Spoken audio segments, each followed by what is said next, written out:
New York, big city of dreams. I'm coming straight out. New York, big city of dreams. NYC.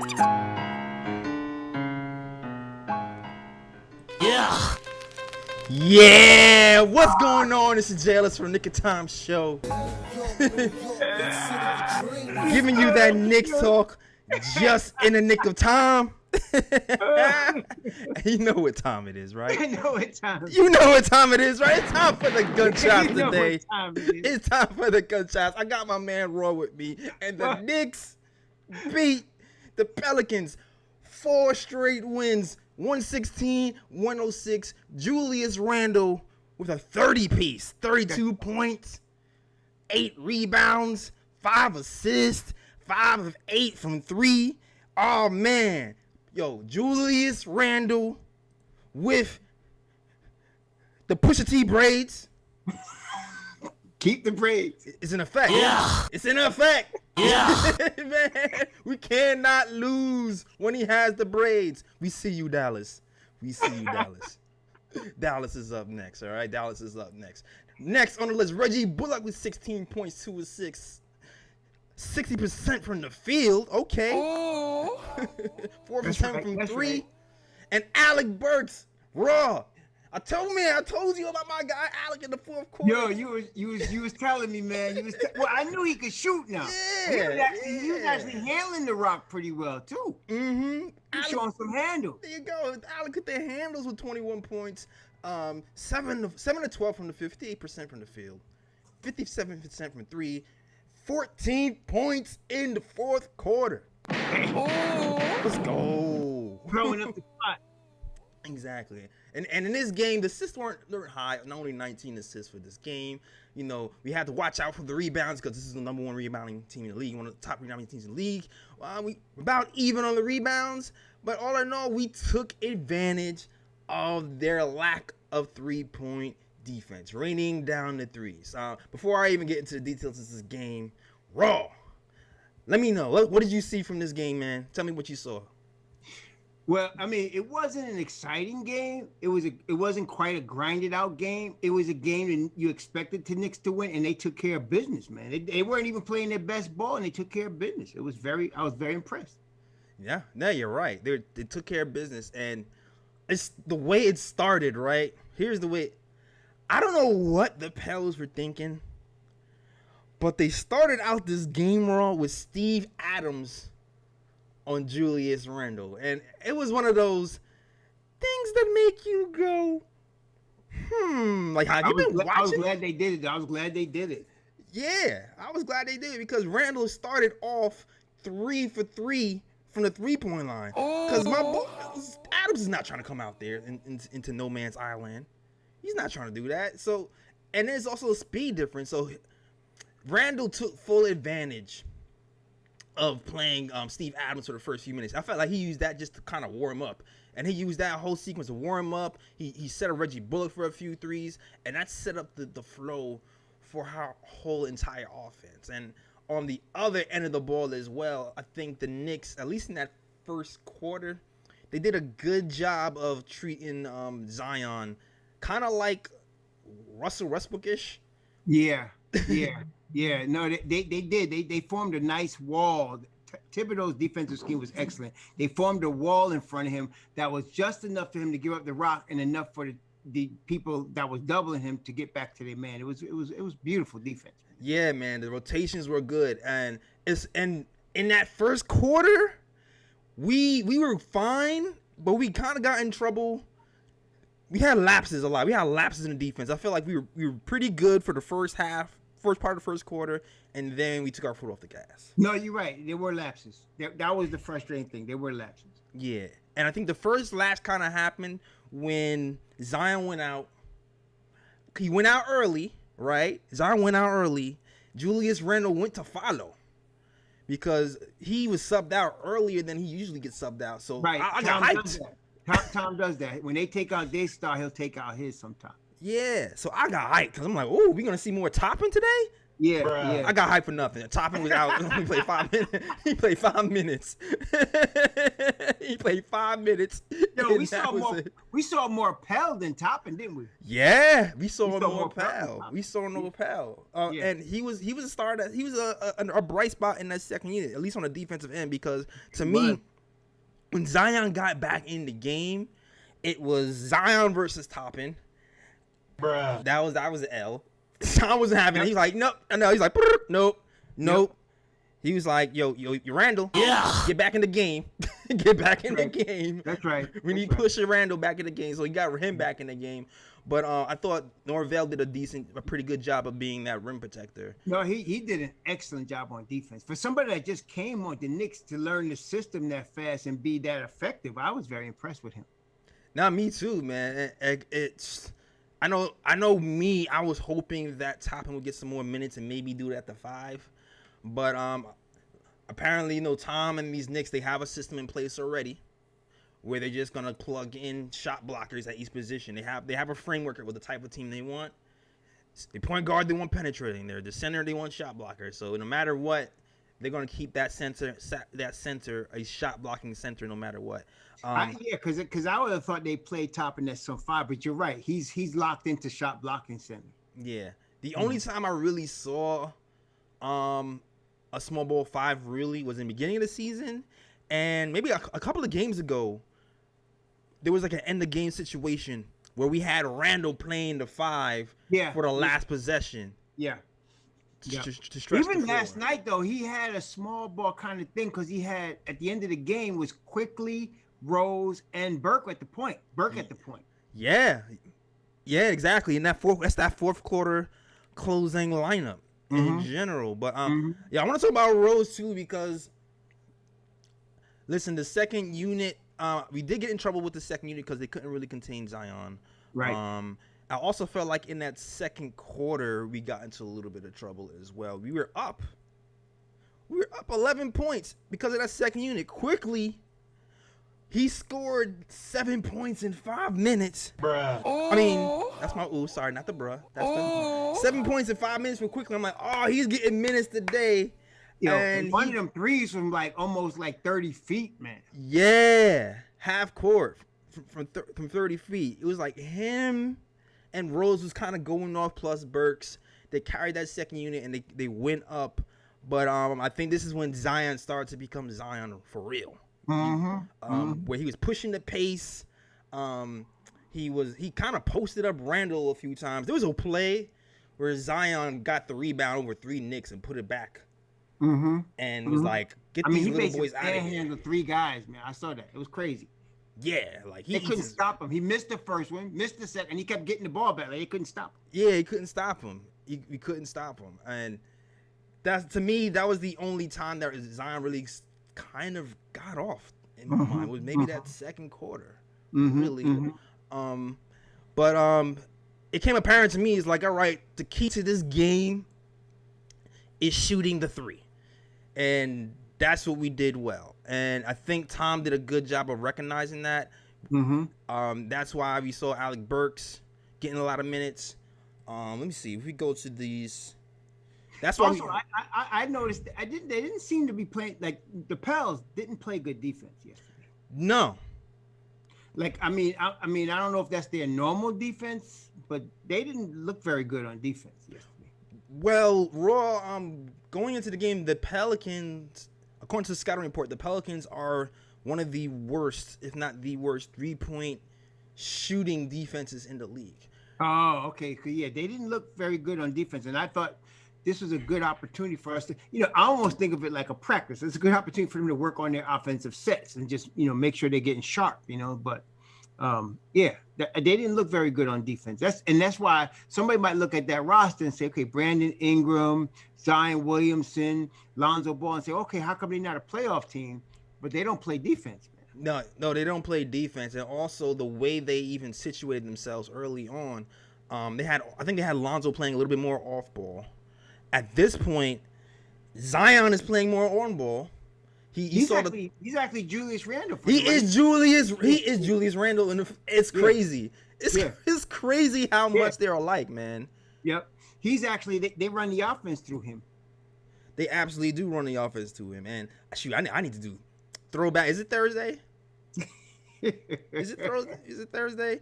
Remember this post Throwback Thursday? I don't know if guys remember Throwback Thursday. No, I don't remember Throwback Thursday. I don't know. I don't know if you can see this, Raw, but last year, right? Last year, Enos Cancer made a comment. Oh yes, I actually remember when he made the comment when he's talking about that Zion is just a Randle with hops. I was like, Randle said, I dropped 45 on you the last time. Who you talking about? Exactly. But when you're looking at these guys' games, it's like he's not. Where's the lie? Like he's not that far off. He's not that far off. No, but you know what? Though, but look, the thing is that Zion still is not a Julius is knocking down threes, man. Right, but old Zion, he's like old Julius. Yeah, I mean he's like old Julius, but he couldn't. He is. He's like but I think he's more of a. He got higher IQ than old Julius. Yeah.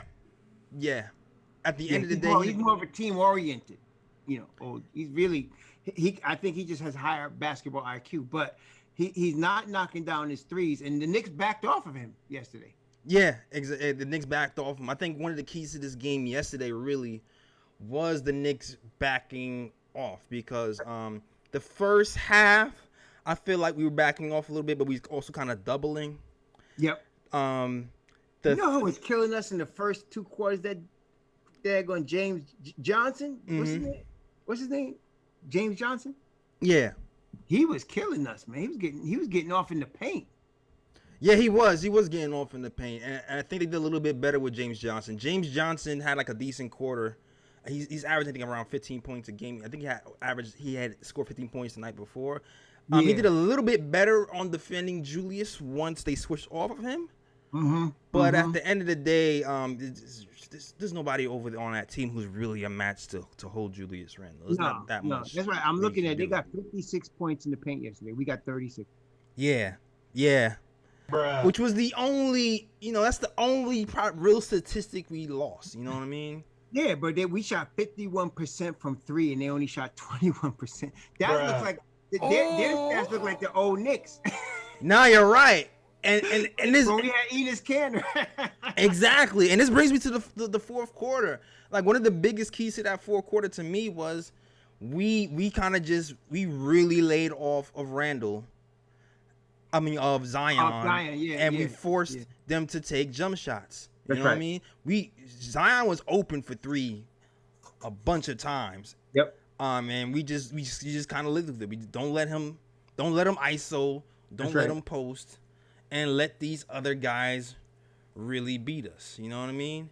Yeah. They're a young team, and they got a good future. They got with Zion and Ingram. They're like when the Celtics first got Tatum and Brown. Except Tatum and Brown had more experience and veteran players around them than these guys got right now. Yeah, exactly. But biggest keys to the game for me was definitely Julius Randle. He seems like he's back.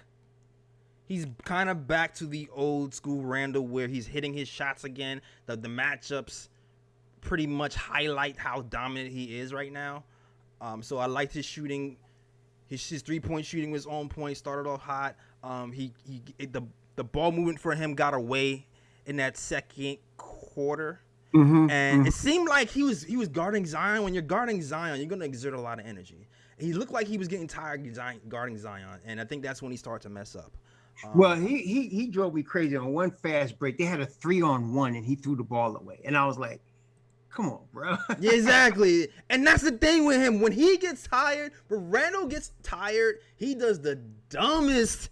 He threw the ball away. It was a 3-on-1. I forgot who he had on the wings, but it was an easy basket, and he threw the ball away. And I was like, "Come on, bro, you can't do that." But what it was is that, like you said, he was hitting a lot of threes and a lot of jump shots. His jumpers come a long way, man. He really is shooting the ball well.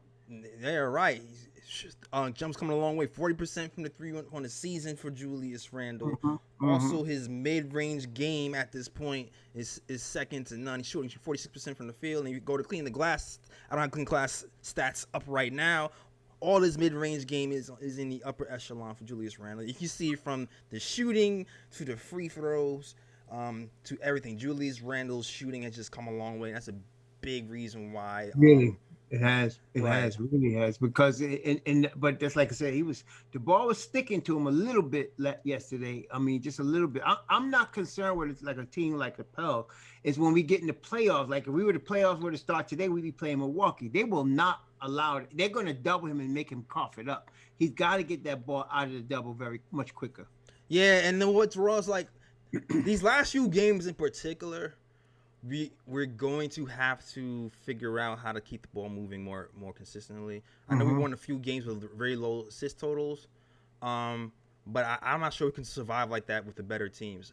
Although I do feel like maybe in the fourth quarter, sometimes when the game is slowing down, that's kind of when you need scorers.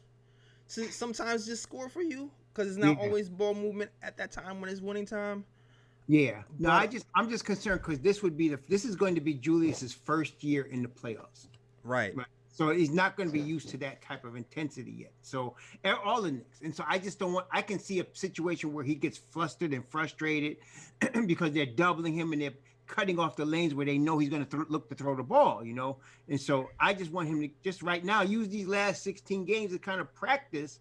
You know, kick it out, you know, look at alternative places that when you normally throw it, keep your eyes open. Right. When you see the double coming, somebody cut real quick and get that ball, get it out your hand. Because he gets it back. Like whenever he does that, he gets it back.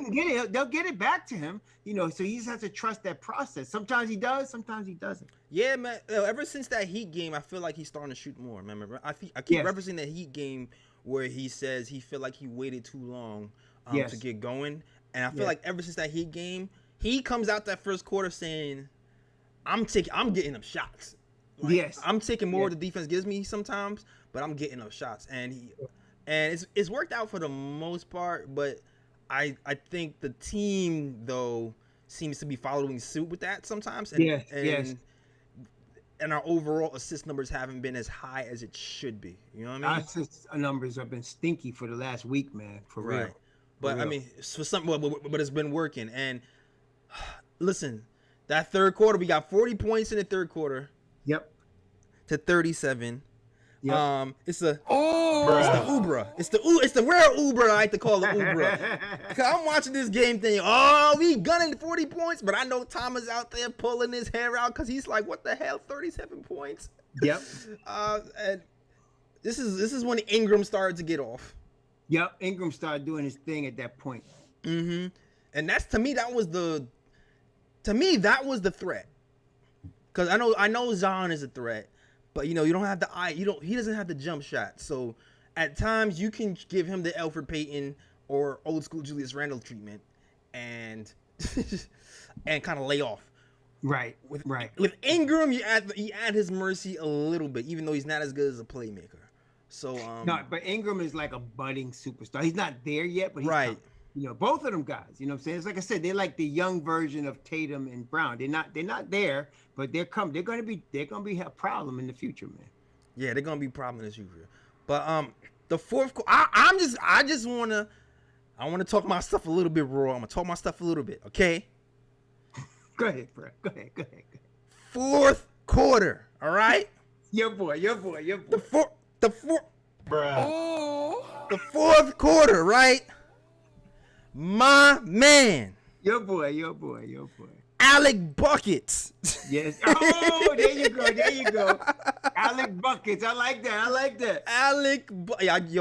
Sometimes I'm stealing that. Bro. Sometimes the name just comes to me out of nowhere. I don't know where it comes from. Alec Buckets. I'm stealing that because you know he's gonna do it again this year. You know he is. Yeah, man. My man Alec Buckets scored 14 points in the fourth quarter alone. That's right. And rolling, popping, mid-ranging these guys to death. Couldn't stop the man. Yo, that's why RJ didn't play in the fourth. Yeah, that's why RJ didn't play. It wasn't that he was trying to bench RJ. It was that team he had out there with Burks and then was just playing so well. You know, he's not going to take them out.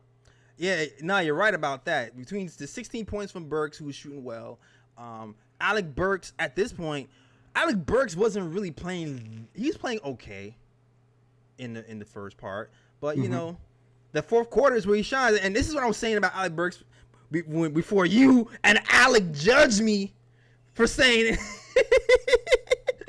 you and Alex judge me for saying play Burks in the fourth quarter. All right, y'all judge I'm me. gonna do like Pat Riley did. All right, bring it on, bring it on, bring it on. Y'all judge me. Y'all gave me this tanky face.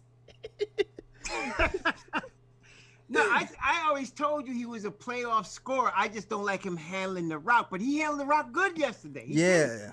Now, yeah, my thing. I always thought he was a good scorer, and I thought he's a playoff. Him and Boog, they're playoff style players, you know. So, but I just don't. He doesn't finish well, and he doesn't handle the rock. But yesterday, his game was tight, man. I can't argue. His game was tight. Now you know what it is. This is what it is.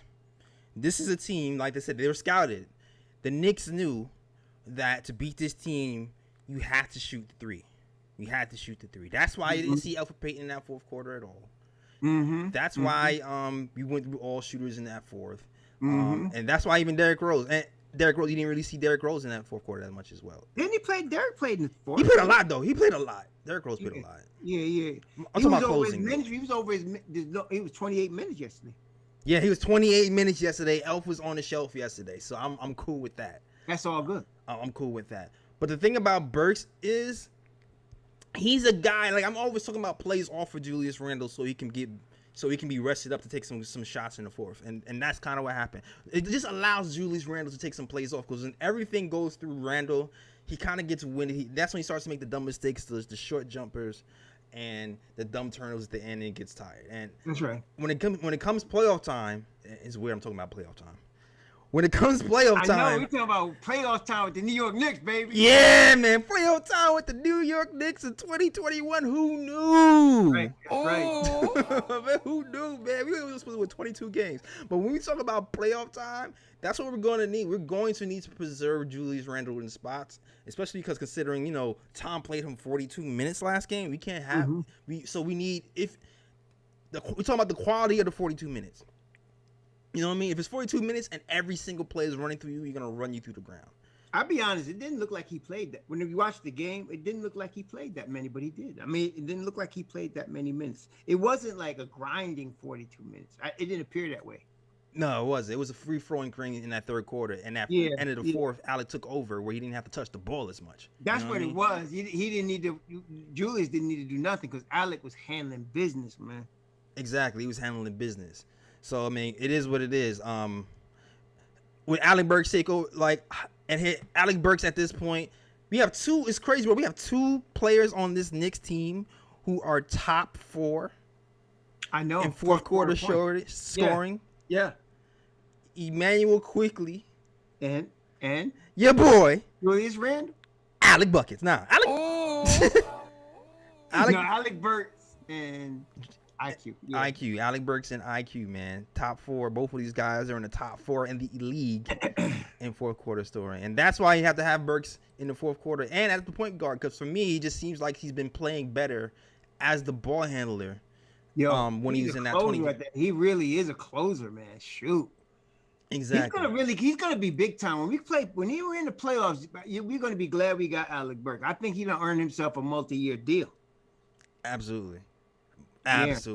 For real. Earned himself a multi-year deal, man. Yeah. Salute to the chat, man. Definitely salute to the chat. I just want to salute to the chat. The lines are open if you want to talk to us about the win, or if you have any concerns going forward with the team, if you saw anything that you liked about the game. But shout out to the chat so far. D Nice, the Shells, Jason M, Fritz, Alessandro, the Mod. Shout out to my cousin Winston Ellis, my fake cousin, but my real cousin, but my fake cousin at the same time. Yeah, the Knicks. Same tribe. Yeah, man. Shout out to Joshua Rivera. All right. Rick V. All right. And everybody else rocking with the KOT show. Also, shout out to Drip Moore. I seen you here for a few nights in a row, man. Shout out to you, Drip Moore, as well. Yeah, shout out to you guys, man. Shout out to you guys. Discord link is open if you want to talk to the KOT show. Now, man, what you got? There are some questions, and I talked about this before, but there's a few things that I'm still concerned about, right? One is I do like Alec Burks' closing, but I kind of still feel like Emmanuel quickly is. I was worried about Derrick Rose. You were worried taking the about layer, Derrick Rose? huh?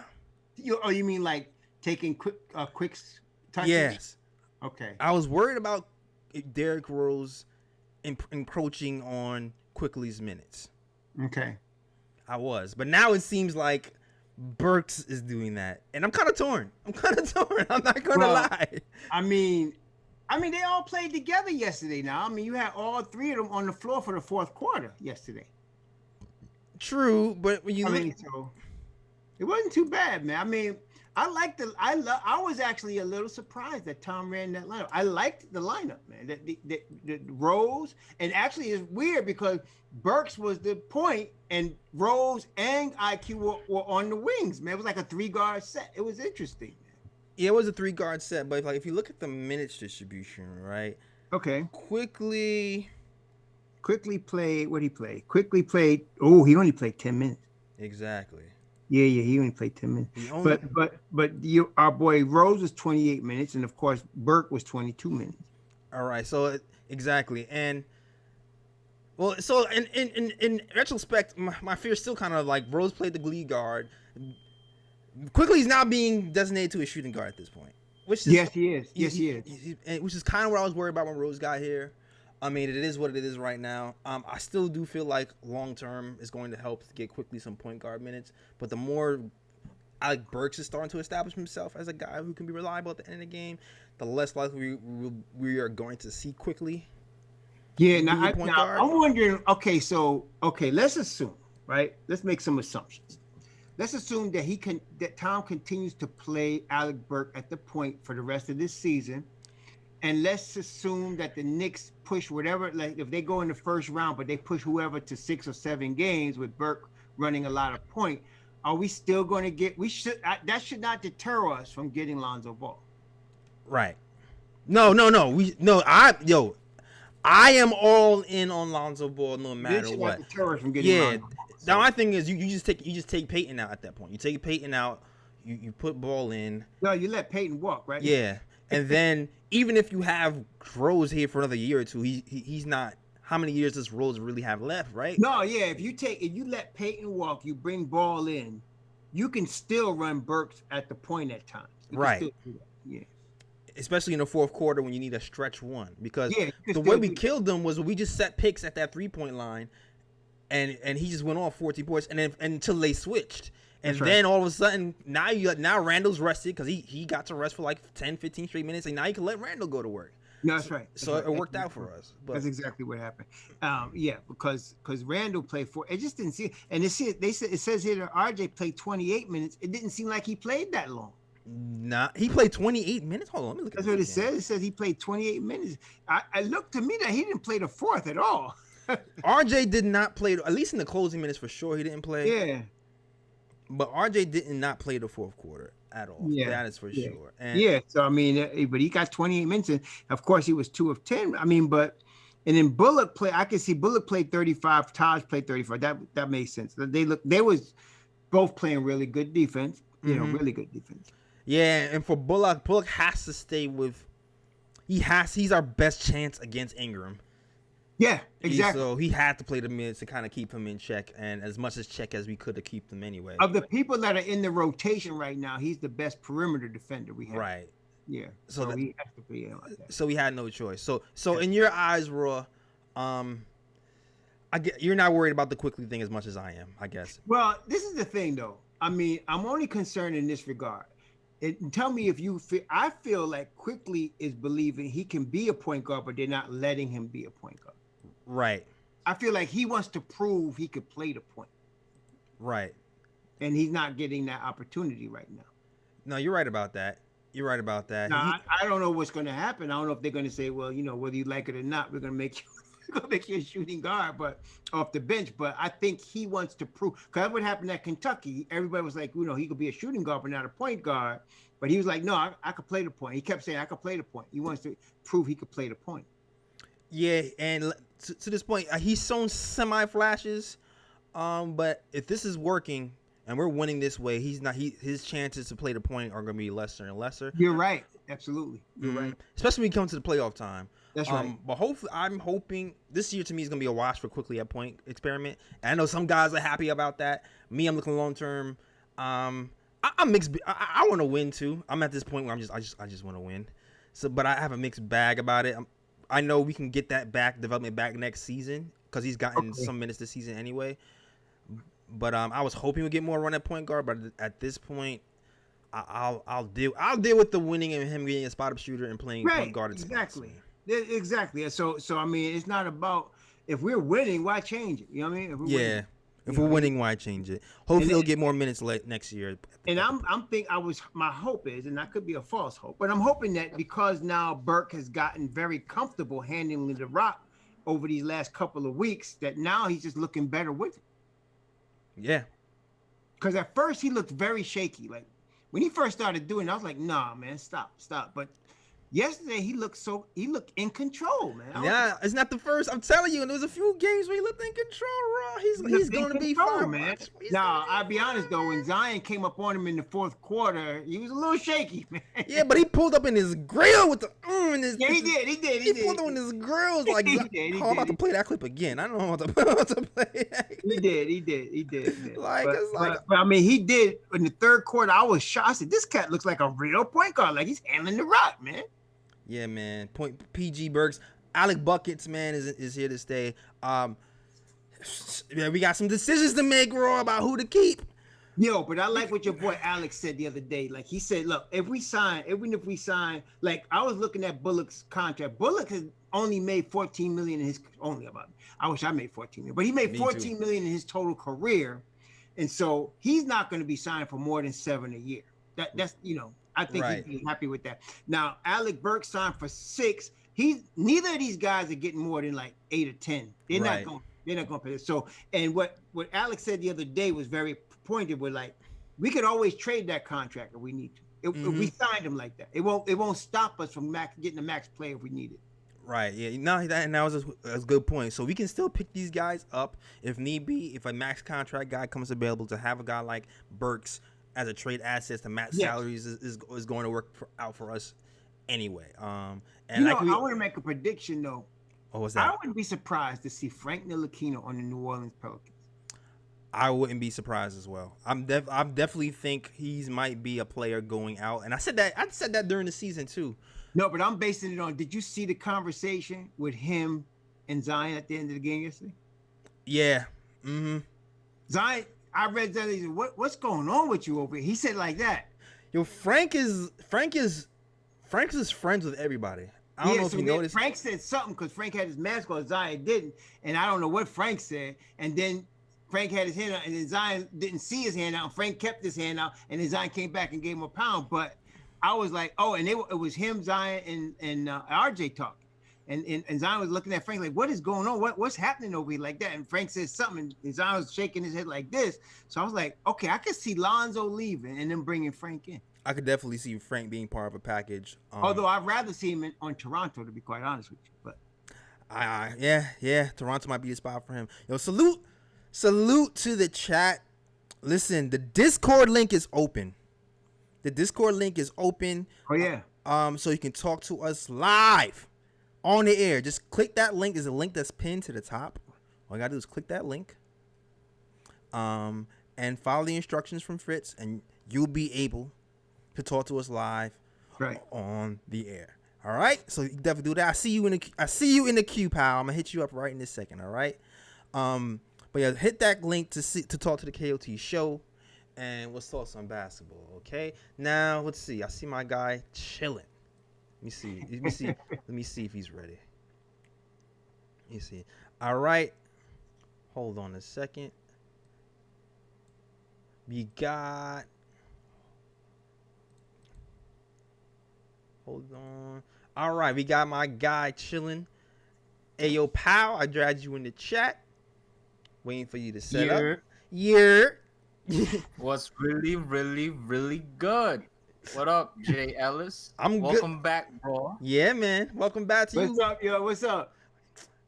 Hey, man. It feels good. I mean, officially, last night's win is our 7th 3-game win streak, or in this case, our 4-game win streak. So that's a lot to say about this team. For a team to have 7 win streaks throughout the whole season, that's a lot to say. And I gotta give this team some props, man. How's everybody feeling tonight? I'm feeling very good, man. Very good. I'm feeling good, man. I'm feeling good. Listen, we have our leader in Julius Randle, aka King Push. Yeah.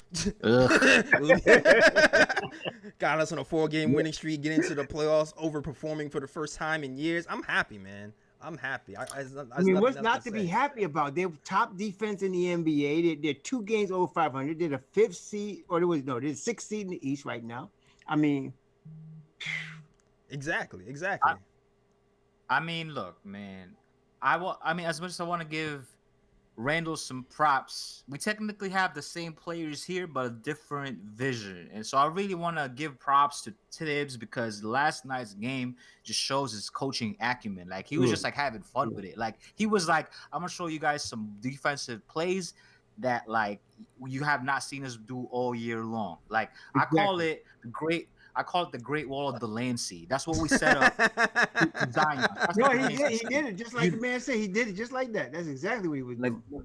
That's called the Great Wall of Delancey, and he set up a wall, man. It made okay, so if you're gonna have that, just shows you that they understood that the offense is running through Zion. What are we gonna do? Mm-hmm.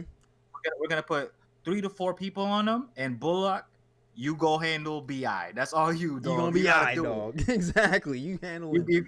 You handle it. You're a professional and you're a pro, and it was a good sight to see that fourth quarter. I feel like Tibbs just wanted to use that all game. We saw a little bit of that when we played the Portland Trailblazers. I don't know if you remember that game, but like near the end, we started like doubling and even tripling Dame, picking them up full court. We won that game, right? We won that game. Yeah. Well, we got close. Oh, it was one of those close losses? Yeah, we got close. We always came back and won, though. Quickly kind of went off in the fourth quarter quickly. I mean, he started double trapping Dame at the point. Oh, that's right. That's the game Dame was talking to him. Mm-hmm. Exactly. But we lost that game. But I understand what you're saying, pal. Like, the defense, we gave them the Knicks treatment, man. We treated them like how people treat us when we had Elfrid Payton on the floor. Like, exactly. I know. I was looking at when we had Enes Kanter. Okay, pal. No, true that. I mean, Enes Kanter, but I mean, Enes is, it is what it is. But he was right at one thing: a star was gonna sign to us. Julius Randle. Oh. So he was right. Yeah. He was right eventually. But I don't know, man. Like, I like that this team has an actual system now. Mm-hmm. So for me, when I'm looking at players, I'm no longer looking at the players as far as their star value or like their individual stats. My question is this player gonna fit our system? Right. Because we could have signed Drummond. Yeah, we could have did all of that. But instead we picked up Pelle. Looking at it in the paper, that's kind of funny style. Like, why would you pick up Pelle? But if you look at it, Pelle is a solid addition to this team for cheap. Yeah. Same with Alec Burks. Yeah, no, you're right. He played some defense yesterday, man. I like the way he played yesterday. Yeah, he fits a role, man. He fits a role. Like, every player we picking up right now, they're not going to add players to this team that's going to be jarring. You know, they're going to be they're going to be playing a role that somebody else is playing, so they don't have to adjust the offense at this point in the game. Like, we're about to hit the playoffs, so to add Andre Drummond, it would be so jarring. Mm-hmm. I think it was smart to just pick up a guy who's going to be a rim runner, a shot blocker who kind of mimic what Mitch does, but not exactly at Mitch's level, but at least can kind of mimic it. He can't play his defense like that, though. Nah, he can't. It's nowhere near it. And we're fortunate, man. Go ahead. He can't, but he has the presence. Right. Yeah, like, he has his presence alone. Like, he gets bad blocks easily. Like, I don't know what it is about him. Like, maybe because people, like, the players aren't used to him yet. But, his presence alone in the paint actually helps us out a little bit more than Noel's does, I think. Like, it's not as good as it's not as good as Mitch. No, but you saw a few of those blocks, right? Yeah, he had a block on Zion. A lot of those drives in the paint, like, the guards that were guarding him, like, they were trying to go in, they were getting scared, man. Like, they don't want to bang it over there. I can't let you disrespect Noel can't catch. I'll give you that. But he's still number 4 blocks in the NBA, and I feel like Noel's positioning and the way he rotates on the floor is still kind of above Pelle's right now. You know what I mean? No, I just want to clarify. I am not knocking Noel. What I am saying is that Noel, Pelle's presence on the paint is actually a welcomed one. That's something Right. that we have been missing since we lost Mitch. That's all I'm saying. Okay. Yes, I agree Yeah, with that. Rick V said something good. He said Pelle is Dollar Tree Mitch. Yeah, he's definitely Dollar Tree Mitch. That's pretty right. That's good. That's He's good. definitely Dollar Tree Mitch. Not gonna give you that He's same not, production. he's not Dollar Tree, but he's like that old Pelle jacket that you see at the thrift store. It's mad dusty from like 2004, jacket. and it smells like grape Dutchess. Yo. But it's still fly. It's still tough. It'll still hold you down in the cold weather. That's who Pelle is. You're right. So up your stocks up, invest, because Pelle is a cheap, like. And as far as Burks, I feel like it's cheaper to keep Burks. It's cheaper to keep him. I'm with you. See, he's not triple fat goose, but he's Pelle. I get you. All right. Pelle. Nah, he's not a goose down. He's but not a Pelle. he's not a goose, but he's a Pelle. I like that. Pelle. Yeah. I like that. He'll still hold you down, man. But I want for the future of this team to just be like, if we're gonna be putting people into position, I don't just want to grab the random star because they're being touted all over the media, which what tends to happen with our team. I want to make sure that they will actually fit our system, because we have something going on. This has been a long time since we had a system. No, you're right. You know what I'm saying? Yeah, you're right It's been about ages. For real, you're right about that. I agree with you. And salute to you, pal, man. Thanks for breaking the ice, man. Always the first one on here talking to the KOT show, man. Salute to you. And tell me where you from too. I know they didn't hear your name and where you from, but I want to get that. Yeah, we didn't get that. We didn't get that. What's your name, where you're from, and then we'll chat to you later, all right? Yes, sir. So pal, from Brooklyn, currently living in LA, Clinton Hills, stand up. Exactly. But yeah, man. So I love this team, man. So I just want to say though, at the end of this, I want every fan out there to, whatever happens in our last 16 games and onward, don't turn on this team now. Nah, Because what they've done since the start of the season is something that we have not seen in a long time. And I'm gonna say it again: 7 win streaks of 3 or more. Absolutely. That's a big deal, man. I think we're gonna be good. And I'm also gonna say, what's that kid's name that everybody was talking about? What's his name? The guard. Lonzo Ball? Yeah, Kyra Lewis. Man, he ain't all that. I remember he. Oh, yeah, was, like, Ooh, talking that's about your Kyra boy. Lewis. Ah, my boy. Let me say, Kyra Lewis is gonna be the deal. He's just still like 19, man. He's gonna be all right. let him cook. You know what it is about? You know what it is? He has the same thing that Quickly has, where he's small. Wait, So- is he 19 or is he 18? I think he's 19. Because he was a year early in college. He's 19. I think Is he 19? He's 19. Like, Derrick Rose bullied the hell out of him, but that's the thing. That's my thing with that's why I'm even scared of getting Schroeder as a point guard, because when you're like 6'3", people kind of do what they want. You know what But I if mean? you remember, that's what I was saying. Mm-hmm. You can't go by these kids talking about I gained 20 pounds in 3 months. I'm gonna be strong. That's Right. what he was trying to say. I'm saying you can't do that. That's not him. But in about 2 years, he's gonna be a problem. Man. Yeah, I still feel like he's gonna be fine personally, but He's gonna be a problem. I mean, people are looking at him now, but people don't project well. But you can't look at him now. Look at him in 2 years when he's killing everybody. He's gonna be. Yeah. He's gonna be a problem. and he gets minutes too, because he hasn't gotten that many minutes this year. But That's right. he only had That's 2 right. points He's gonna yesterday, get so I more understand now that from when Lonzo walks, he's gonna get some minutes. Yeah, that's the plan. I think that's part of the plan anyway. Yeah. But salute to you, man. Salute to you. Yeah, He's giving but you before I bounce, I just want to say, everybody, man, hit that thumbs up, man. Come on, man. Yeah, I'm man. fast. Hit that thumbs up, hit bro. the thumbs up. Hit that As thumbs soon as y'all up. get here, hit that thing, bang. All right. Word. Everybody, let's go Knicks. Facts. Salute to you, pal, man. Hit the thumbs up, please. Thanks for rocking with us, pal. And yeah, man, if you like the program, please hit that thumbs up. Like, subscribe to the channel, and share it as well. Also, super chats are always welcome. It You helps see that support super the chat channel. right there? Yeah, I do see a super chat right there. So super chats, go to the channel. It's gonna help us grow the channel. It's gonna help pay the writers. This is gonna help keep everything going and moving. All right. So super chats help. I don't buy new Jordans. I don't even buy Ewings. It helps the channel. Okay. Also, Discord link If you want to chat with us live, click the Discord link at the top. Fritz will explain to you how to talk to us, and we can talk Knicks live on the air. All right, so definitely hit that Discord link. And for those who are confused, it's like, how do you even use the link? There's a video on the site now. There's a video in the Discord that lets you know how to use talk to us, instructional video, and also on the YouTube channel. You can watch that, get you comfortable to how to talk to us in Discord. All right, so shout out to you. $10 super chat from my boy Ronnie Sandin, who says Canarsie, first and foremost, Canarsie Brooklyn representing, says question: center versus point guard in the draft. Since we taking Lonzo, Mitch's injury and some rebounding issues, what to do? Rebounding issue.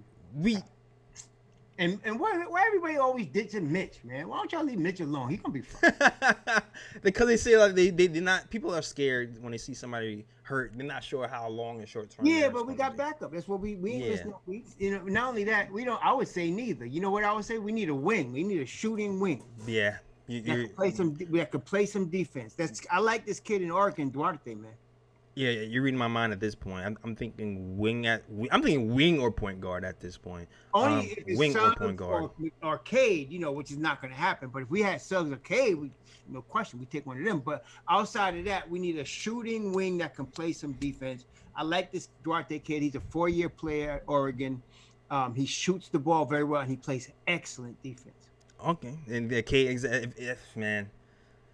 But you just never know with the draft. And even though we want Lonzo Ball and all the tea leaves say he wants to come here, Chicago is still a threat as well. So it's not 100% sure that we get him. If we get him, that makes everything a lot easier in my mind anyway. You know what I mean? You're right. But there's a couple of guys out there, because we know there's Lonzo, we know there's Schroeder, and everybody's high on Schroeder, but I like him. But then there's the kid from Charlotte, Graham. Right, Graham is. Yeah, I can definitely see Graham shaking loose as well for sure. Mm-hmm. I can definitely see that. Couple, and then of course we could go to stopgap route and get Loud.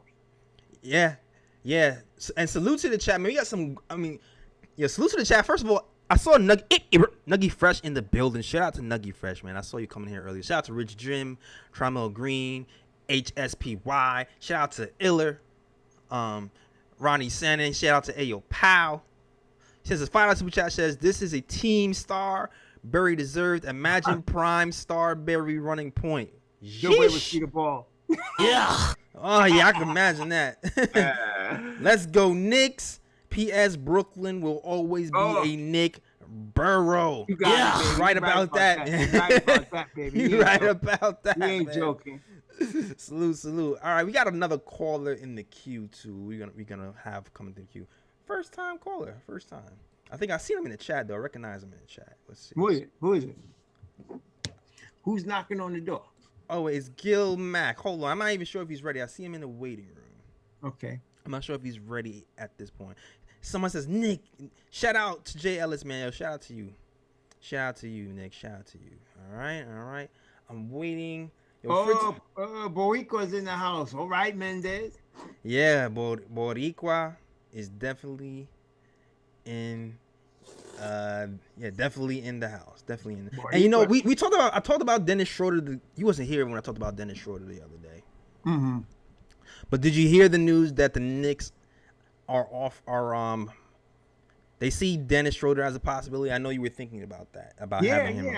I'm not surprised, man. I mean, the other day his hip was hurt when he played the Knicks. And my man, if he still had a problem staying in front of him, man. Yeah. That's the problem, man. I'm telling you, I like D. Schroeder, but some people don't like him. I don't know why, but I like D. Schroeder. I like his swag. I like his game. He's a penetrating point guard that everybody's wanting. So, and he plays good defense. Schroeder plays good defense, man. So I don't know. He you know what it is with Schroeder for me? Like, he plays defense, but it's not always effective. Like, really? to me, good position. The other night didn't show him in his best because he was hurt. He played hurt against us the other night and still played 37 minutes. But you get it, if he's healthy, man, he's rough, man. He's a rough cat. Yeah, like I saw a thing that was saying that he's like the second or third worst defender on the Lakers. Is he? Yeah. I'm surprised at that. As opposed to defensive rating, I liked him when he was playing in Atlanta. He was coming off the bench for Budenholzer, and they had Teague in front of him. It's like rookie year, the second year, but then he got the big deal. That's why they let Teague walk, because of him.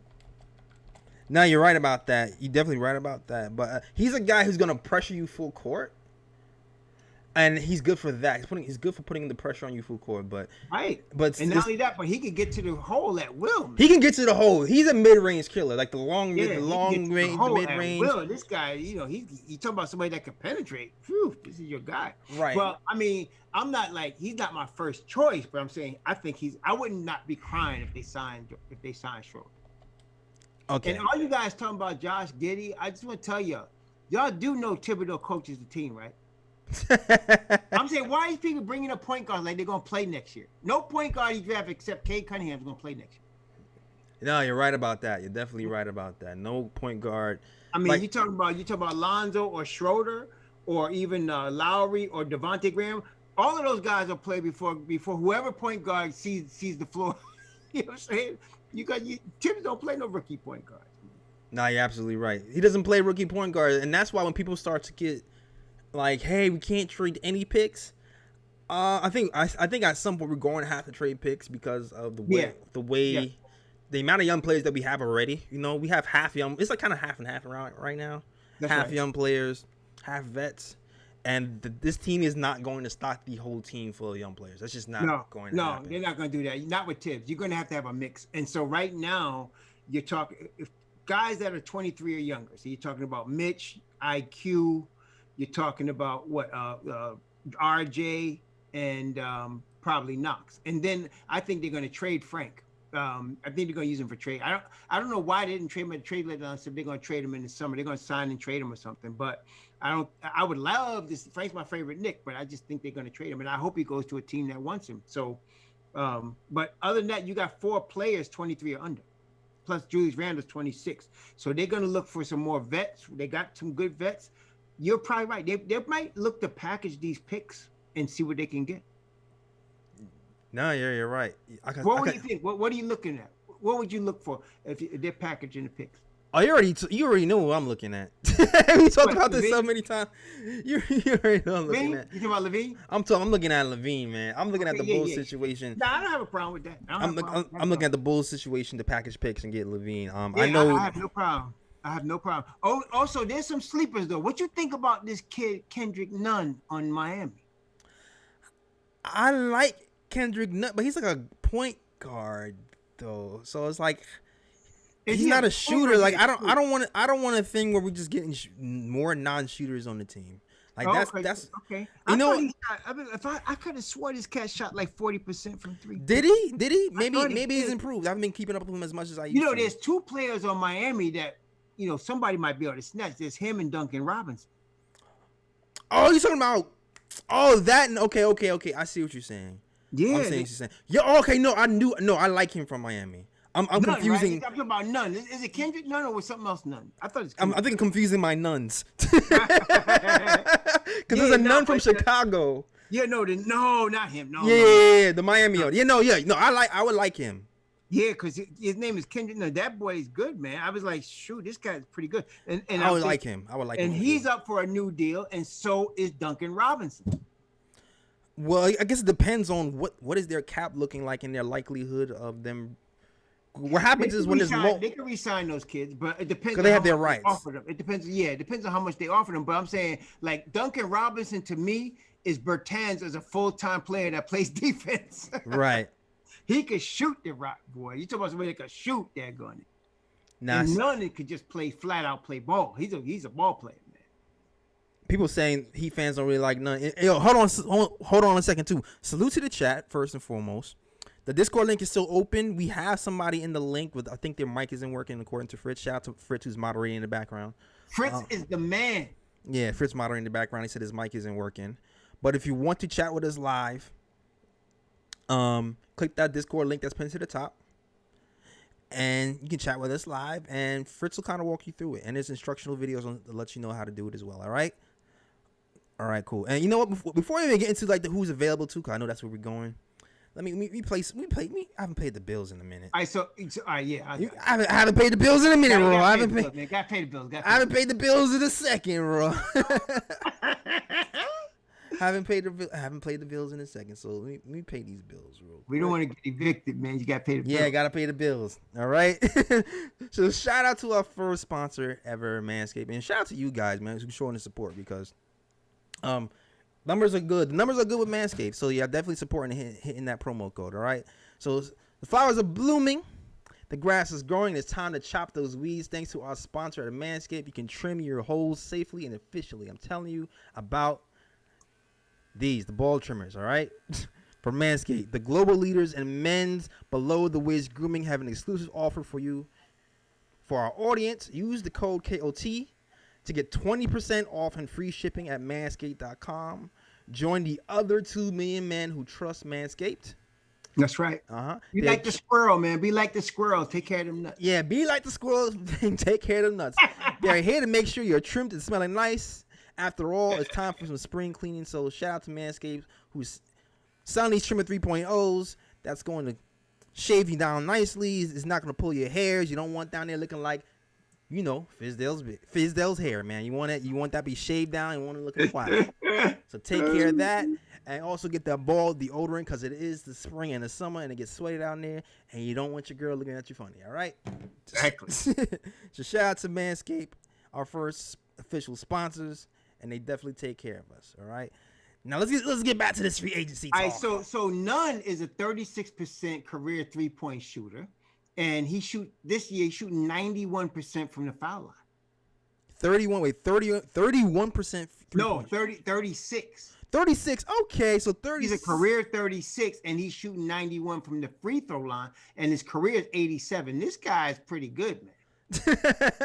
No, okay, 36 is decent. He's an under the radar type of guy.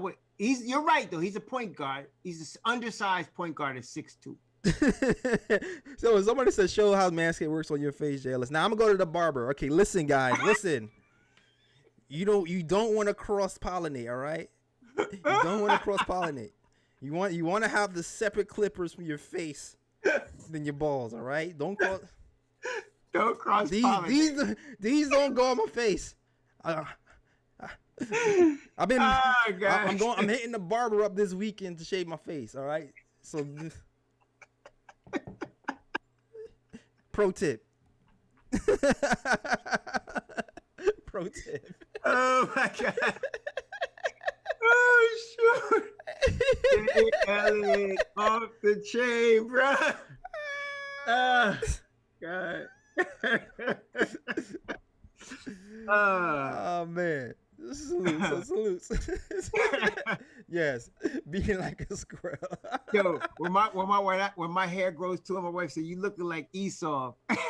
Oh man. She said, "You gotta get a haircut. You can't be looking like Esau." Oh gosh. Oh man, but salute. All right, now let's get back to these targets. All right. All right. So I want Duncan Robinson, man. I would like Duncan Robinson too. Like, I think Miami's going to do it. I mean, he starts like every game for them. I don't think they're going to let him go. I don't think so either. Just the fact that they weren't willing to part with him when it came to the Kyle Lowry deal makes me believe that he's going to stay. But usually what does happen is when you have to choose to sign multiple draft picks at 1 year, sometimes somebody shakes loose. So you just never know. Yeah. You know? So we'll see. This is, like you said, we never know what's going to happen between. It's like August. When that time comes, I think so. We got plenty of time, right? But I definitely like Lonzo. I like Schroeder. I like Devontae Graham, although he's undersized in my opinion for the point guard, 6'1". I like and I like Lowry as a stopgap. Right. No, I like Lowry as a stopgap. And salute to my writers, right?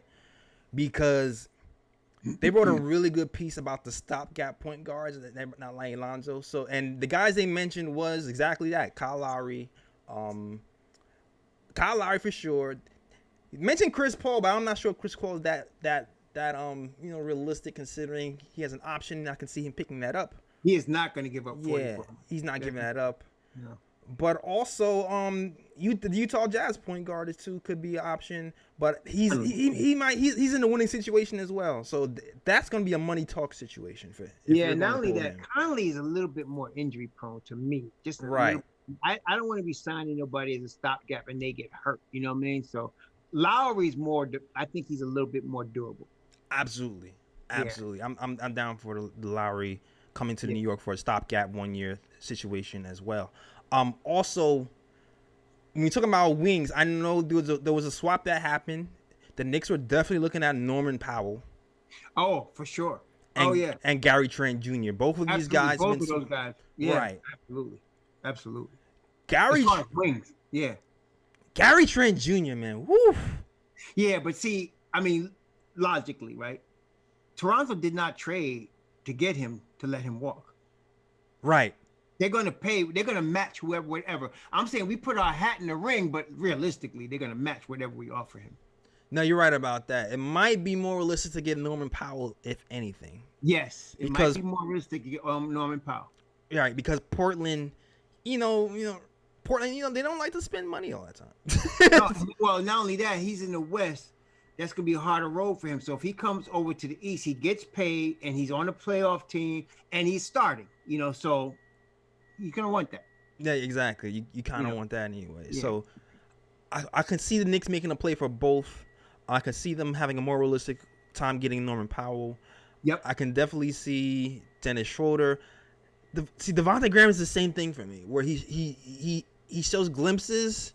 Yeah. He went off last year from 3. This year, you can't take these dips take these dips for granted. The same thing with the point guard who was on the Celtics who went to Terry Rozier, right? Terry Rozier. Yes. People were bagging on Terry Rozier. I feel like I was the only one who was kind of for getting Terry Rozier to the Knicks. I had no problem with Scary Terry coming here. I had no problem with him coming here. I just didn't want them to overpay. I think the amount that Charlotte paid him was right. I think that's a right amount. I didn't want to overpay for him. Right, but I liked Scary Terry. Scary Terry's a good player. He's solid, man. No, he is. But before, I'm talking about before. No, I'm talking about when he left the Celtics. Yeah, okay. So me and you on the same page. Okay, me and you on the same page, Raw. Yeah, because when he left the Celtics, and I was like, yo, what about Terry Rozier? People were kind of down on him. But he actually thought he said he thought he was going to be a Knick. Yeah. He did. He thought he was going to be a Knick. But I was looking at, okay, so my number one option for free agency. And I'm going, this is how, you know how when you go looking at colleges, right? You look at the first one that you probably won't get in, but that's your dream college, right? Right. Then you look at some other ones, then you look at the ones you sure you could get, right? So so my dream college that I probably won't get in, but I'm gonna put my application in is Kawhi Leonard. Absolutely. Yeah, so I'm probably not gonna get him, but I'm gonna put my application in for him. You're gonna make me look at this free agent list 2020. You're gonna make. Then there's a stopgap with Kyle Lowry, and then of course my number one target is Lonzo Ball, and then I'm looking at Dennis Schroeder. Sorry. Duncan Robinson, I definitely like him, although I think that's another one we're not going to get, but I would like to get him. Norman Powell, of course. Norman Powell is there. And I don't want Evan Fournier, and I don't want Tim Hardaway Jr. I like Tim Hardaway Jr., but I just said there's no going back. You know what I'm saying? We already been there. So depending on his role, like to me. No, he be just the role he's playing with Dallas right bench, now. Off the bench, if anything. But I don't think we need him. Yeah. Gary Trent Jr., of course, we're going to have to put our hat in the ring, although I do believe that that Toronto's going to match whatever anybody offers. They're not letting him go. He's going to get a lot of money this summer, that guy. But there's a max he could get. I mean, he's not like a $150 million guy. I mean, he's going to get, there's a number that he's locked, the max he could get. I forgot what it was, but Kendrick Nunn, even though he's undersized at 6'2", he plays tough defense. He's a gamer. I like him. He's young. I like him. Devontae Graham is also kind of like periphery. Like he's a guy I feel like if we wanted him, we could get him. But How about here's the thing that's been thrown around that I never somebody really thought about. TJ McConnell, my God. Oh my God. See me, I'm not. Is he? Here's a guy. Okay. I'm not into TJ McConnell. I'm just not. I'm seeing a growing DeMar DeRozan hive coming. Yo, what is up with that? I mean, okay, so RJ is just learning how to hit a jump shot, and he's a mid-range guy. He's a bully ball guy. Then you're gonna add DeMar DeRozan. He's the I same don't guy. Know, I don't know how that fits. That's He's the same guy. He's the same guy. He's Duncan Robinson fits better. I mean, yeah. you know. He's- No, I would no. No, I don't think so. But there's a number of players. Like I said, I like Kendrick Nunn. There's some guys that at one point I would have taken, but now like Will Barton, but I wouldn't want him now. He's a Knick killer. That's why some guys are just good against the Knicks. That's all. Yeah, man. I seen Spencer Dinwiddie mentioned as well. I can't do it. I'm sorry. No, hell I can't do it. No. I See, can't do it. I can't. We brothers from another mother, because I'm trying to tell you, man. Thank you, bro. I don't want nothing to do with that, bro. Nothing to do with. Nah, if Bro. he's out, I'll give him a quarter if he's out there holding a can or something. But I don't want him on the Knicks. Bruh. Get out. Man, I would piss in the can. I don't know about that. Forget that. Forget that. But now somebody mentioned Kelly Oubre, and he's a possibility. He's an inefficient shooter, but I love his athleticism and his defense. And he wouldn't mind coming off the bench, and we wouldn't have to be giving him tremendous money either. So I like him. But the top targets would be Gary Trent Jr., Norman Powell for sure, Lonzo Yeah. Ball. Those are our top. Like those are the guys we're going to. That's the first phone calls we make in their agents right there. Yeah, I think we're on the same page. Yeah, and I like Duncan Robinson too, and then Duncan Robinson, Dennis Schroeder. But I think Miami's going to throw a bag at Robinson. I think they're going to throw a bag at him. Yeah, I think you're right. Like there's other guys mentioned that I see on this list. I see Evan Fournier. I still kind of like them, but like I kind of like our. I don't know how much money he's gonna pay for. Not only that, Fournier doesn't fit in the defense, man. He just doesn't. Yeah, you're right. He doesn't fit in the defense. I'm on the offensive side of the ball. He's gonna be absolutely fine. He's gonna be another playmaker, a 3-point shooter. Yeah. But defensively, he's going to be. He's gonna nah. Like Kyle Lowry for the stopgap though, for real. It's funny. I would be fine getting a point guard and re-upping. Like, I'm not sure how likely this is. Like, I'd be bare minimum if we just got a point guard, or whether it be Lowry, whether it be Lonzo Ball, and then bring back the same team. Yeah, no. I'm fine with that. I have no problem with that. I'm fine with that. 'Cause I think another year of chemistry, because even the chemistry that Reggie Bullock has with Julius Randle. No, yeah, the roles are defined. Yeah. Now, when you say the same team, you're taking Alfred Payton out the picture, right? I'm saying, yeah. I'm assuming that. So okay, Alfred Payton. About Reggie Bullock and Burks. Yeah. And Nerlens, if we can bring him and Taj back. Yeah. Alfred Payton. Yuck. Yeah. Bring the band back. Replace Payton and bring the band back, man. Yeah. Yeah, I'm down with even doing that, and just saving our chips for a bigger move, like just like if waiting for a disgruntled star, if anything, you know what I'm saying? Yeah, like I said, Kawhi would be my number one, but you know what? There's a very little chance he would. First of all, he might opt out, but a little chance he'll come to the Knicks. I don't think so, but yeah, I would I would get Kawhi. Exactly. So yeah, I'm definitely with that. So if we just enter with Lonzo Ball, because I know we're gonna try for the Gary Trent. Not sure that's gonna happen. Maybe we can get a Norman, and that could be a younger version of what's happening with our shooting guards. Now we got the 60-something million that we're projected to have precludes us like from signing Reggie and Burks. That's like taking their money off the books. So I'm wondering, if we do sign, let's say we signed Ball, we could afford him though. Because we have 17 million in cap space open right now. Yeah, so we could sign Ball and Powell. Mm-hmm. I think both of those are, I think Powell and Ball are going to be looking for 20 each. Yeah, in that case, then definitely at least Reggie probably might walk or something like that. I think Reggie will take 7 to 8 million if you give him a long-term deal. Well, then you just be choosing. You'll be choosing. Yeah. You'll be choosing at that point. All right, because okay, so let's add these numbers up. Let's see now. Let's look at this. Let's see if we had. All right, so we got 60. We got 60 million. So let's say we're bringing back D Rose. Let me put 60. So we're bringing back D Rose, 2 years, 15. Mm-hmm. So let's call that 7.5. We're going to bring back Reggie 3 years, 24. Mm-hmm. Right? Okay. We're going to bring back Alec Burks. He's a little younger than Reggie.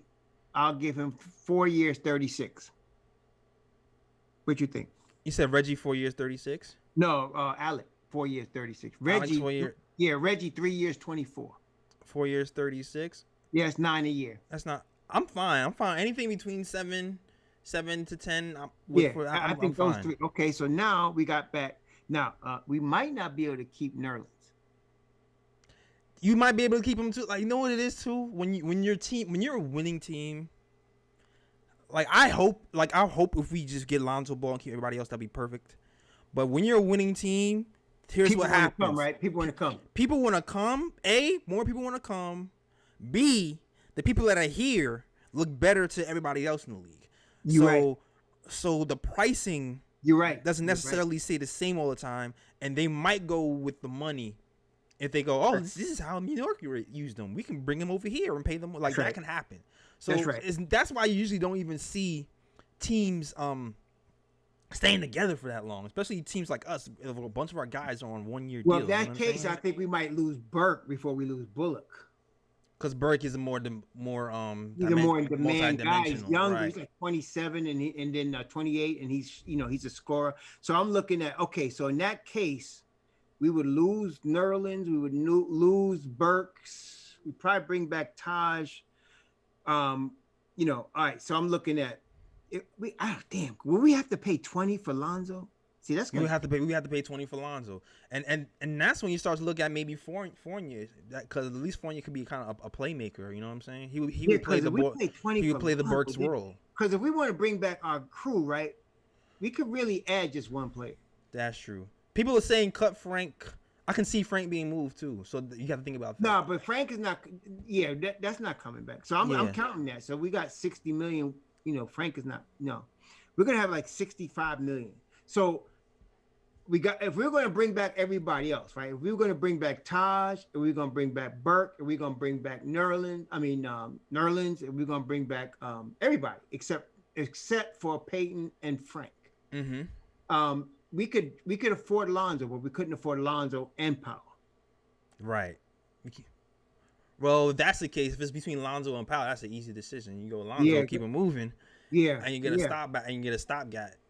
Yeah, I think that's the case. Because if you let's just put it this way. Let's say we have this team we have right now with Lonzo Ball.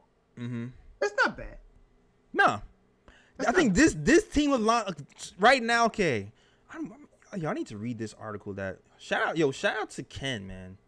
Yeah, so if you take this team and you got Lonzo Ball to it, I think you're 5 more wins. I think. No, that's a fact. Because right now we're 6th in the East with a starting point guard who's kind of up and down. Yeah. So you added a legit point guard who can push the pace because we're last in pace. Yeah. Who can hit threes. At this point, we're 7th in the NBA in percentage wise in threes. Mm-hmm. Mm-hmm. So, like and let's just say Lonzo keeps up this, production too, because he had a game where he had shot 8 threes. I think he shoots like 7 threes a game. Hold on, let me put up these Lonzo stats real quick, because I already know I have that ready. If I could find it, so I just know we're gonna lose somebody. Somebody's not coming back. But I think just adding Lonzo. Right now we're in 6th place. I feel like adding Lonzo can have us compete for like at least 5th, 4th, something like. I think we're already looking at 5th or 6th right now. Right, we are. We're looking at 6 right now, and because you know what? Because check this out. Who's in Boston is in the 5th spot. We only a half game behind them.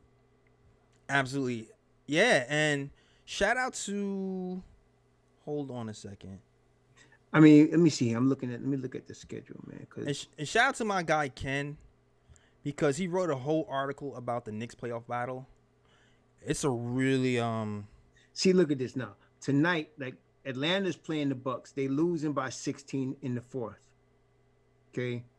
The Boston is at 10 o'clock playing the Lakers. Okay, so I don't know. I'm gonna give the Lakers that one. And they're playing in LA too. So I'm gonna give the Lakers that one. So that's what I'm saying. It could be very well at the end of tonight, we might have 5th seed. No, or at least be tied. Yeah, but shout out to my guy Ken, who wrote a really good article. He's a really good writer editor for the KOT show. Okay. And he broke down our schedule versus the teams that we're in the race schedule, right? So he compared us to, he looked at the Hawks schedule, looked at the Knicks schedule, looked at the Bulls schedule. And what he was saying about the Hawks is, okay, so right now Atlanta is only 1.5 games ahead of the Knicks. That's right. And they are going to be headed to. They're just starting to get healthy. You know, the guy that they just signed that we was kind of crapping on for a while overall. Bogdanovich is healthy now. He's bombing. Bogdanovich is bombing now. Bogdanovich is killing it now. He's killing it now. And the way Ken wrote it, he says the Hawks have the 12th easiest remaining schedule. Okay. And the Knicks at this point, we have one of the hardest, like the second hardest schedule. No, we got a tough schedule, man. In the league. So catching the Hawks is going to be tough. Feasible. Yeah, that not. But we could get the 5th seed. Hawks are the 4th seed. Right. Yeah. So we could possibly be 6th, 5th, the most. Read this article at the Nick of Time show. It's really really good article and a bunch of other good articles as well. I've been saying for a minute. I'm thinking the Knicks are going to be the 6th seed. Yeah. Yeah, I'm thinking the Knicks. I know that the schedule's tough. There's no joke, but I think the Knicks are going to rise to the occasion. I think their defense is going to be, just like that. They just got to get offensively some good continuity. But I think this discovery of Burks as a point guard is going to help us. I think so too. I think so too, because the closing minutes have been a point of contention for us for a minute, and now that we're getting settled in our roles on who's going to close, and when we're gonna play guys, I think this is gonna help. Like you said, this is going to help us for real. And I keep saying that Randle just needs plays off, and the more that we can get the ball out of his hands for longer stretches and have him just kind of chill in the corner and get his breath. He's playing right. 42 minutes again, the better it's going to be for us in the long run. Agreed. Yeah, because and if Burks can be that guy to take the pressure off him, that's going to be a tremendous thing. Exactly. All right, cool. Yeah, salute to the chat. I don't know what happened. I think we had some callers, and I'm not sure what happened with that. But salute to the chat. I guess we can end the show right here. Okay. But shout out to everybody in chat. I'm going to give everybody one last shout out. Shout out to Brendazen, Rich Jim, Mike Mancave. Shout out to Sherwin M, man. He that's the Alfred Payton defender, man. Shout out to you, man. He's on an island by himself. Okay, he's on an island by himself. But I admire anybody who sticks to his guns and doesn't care and doesn't follow his trend. It's the Payton Hive. Yeah. So if he's gonna be the only one in the Payton Hive, cool. Run that Payton Hive, bro. Do what you gotta do. Run things there. Run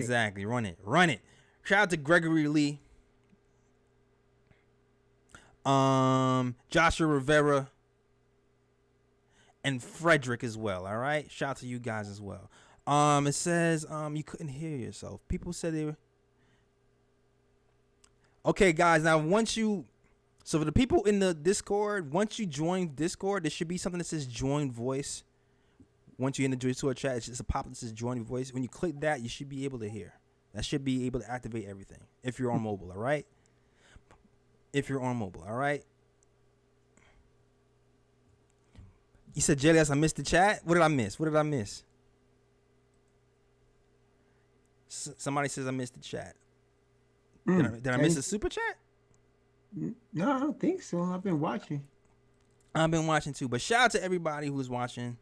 You got another Payton Hive. # Payton Hive from Joshua Rivera, man. Yeah, I see a Payton Hive. Yeah. Oh, man. Shout out to Telem Alejandro, Nick Yak. Payton was playing in front of the home crowd last night, though. Exactly.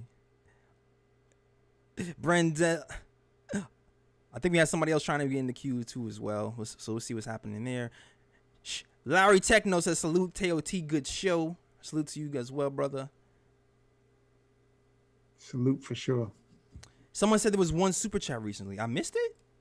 I didn't see. I see the one from the Canarsie guy, the guy from Canarsie. Yeah, that's the last one I saw. That I didn't miss. I don't think we missed it.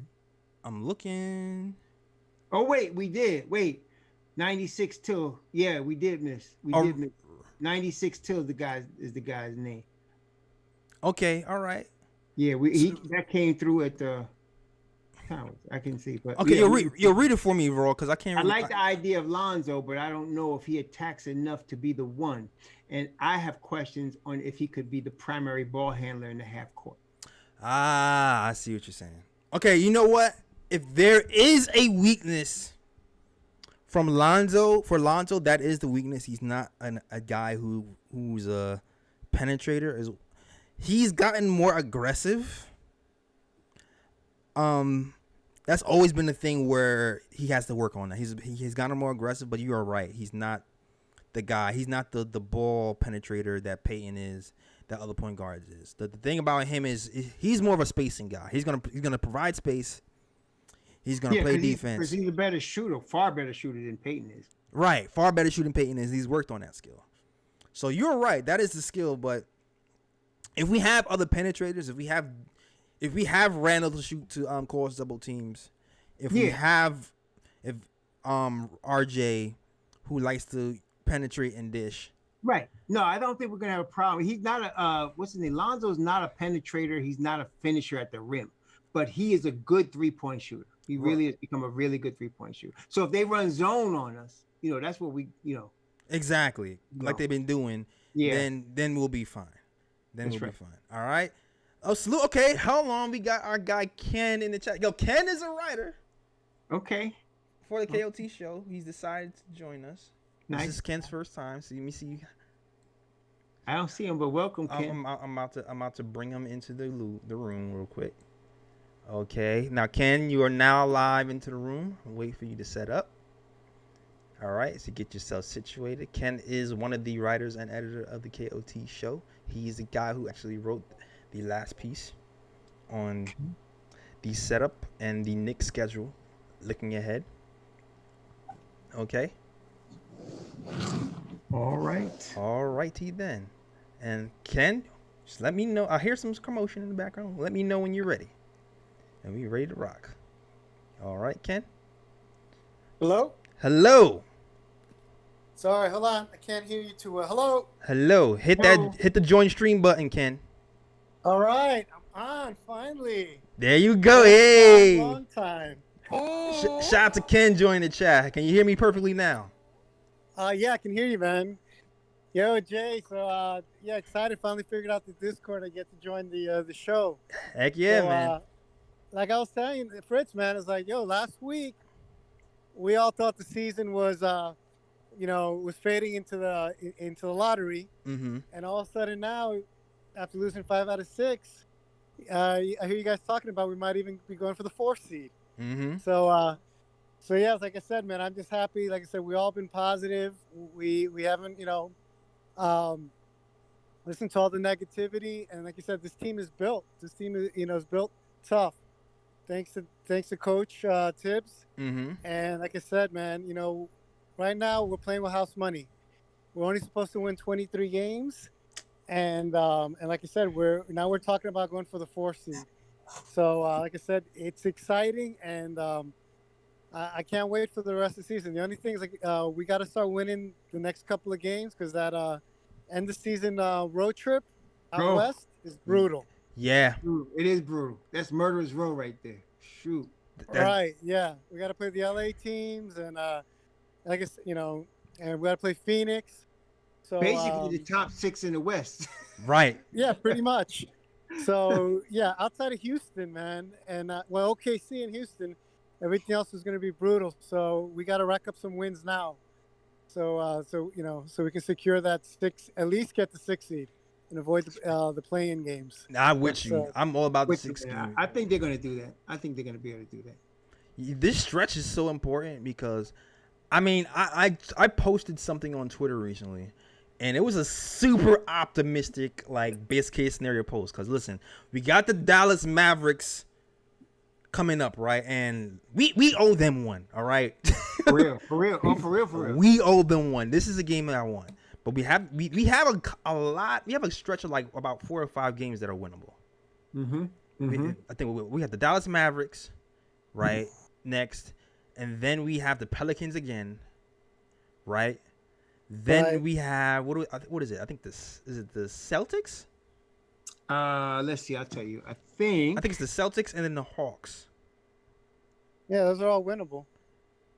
Yeah, we have of course Dallas next, Pelicans again. Then we have a back-to-back with Charlotte and Atlanta.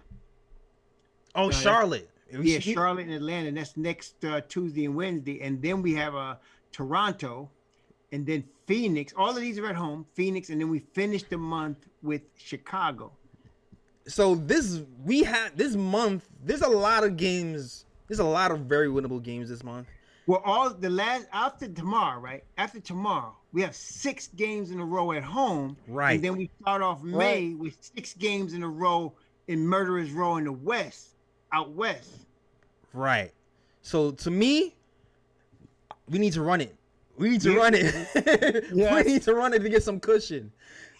I just want to take one. Let's win this Dallas game tomorrow, man. And then we could talk about. I don't even want. Every time I try to look too hard, here we go. I get it.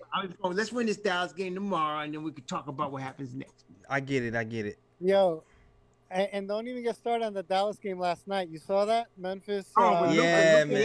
Yeah. Yo, Memphis, man, they had that game, and this guy Allen, 90% free throw shooter, misses 2, and then Luka makes that lucky 3. Yeah, you have one job. Bruh. One job.